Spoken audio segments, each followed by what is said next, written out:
Comme chaque année, ils ont été accueillis à bras ouverts dès leur arrivée en gare de Brive, après un long périple à travers le monde. Ils sont russes, japonais, boliviens, thaïlandais ou italiens, avec tous la même motivation, comme cette jeune calabraise qui parle couramment 3 langues.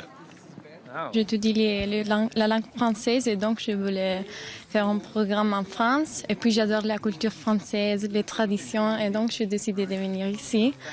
Et puis parce que les Français sont très gentils pour moi et donc je voulais voir cette personne et pour ça. La plupart des accueillants ont déjà pratiqué ce type d'échange et si parfois la barrière des langues peut paraître pesante, certains se débrouillent avec les moyens du bord. Je me débrouille assez bien avec l'anglais, du coup on peut parler. Le japonais, j'en avais appris un peu, mais en général, on parle plutôt anglais, français au début. Après, il y en avait une sorte de dialecte, langage des signes français, japonais, et puis on l'a gardé, quoi.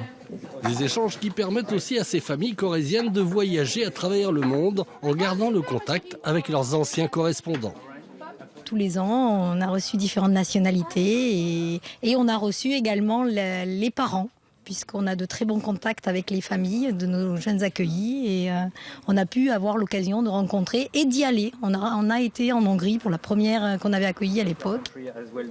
Ces 14 lycéens vont passer leur année de scolarité à Brive avant de choisir de nouvelles destinations avec peut-être leurs nouveaux amis corésiens.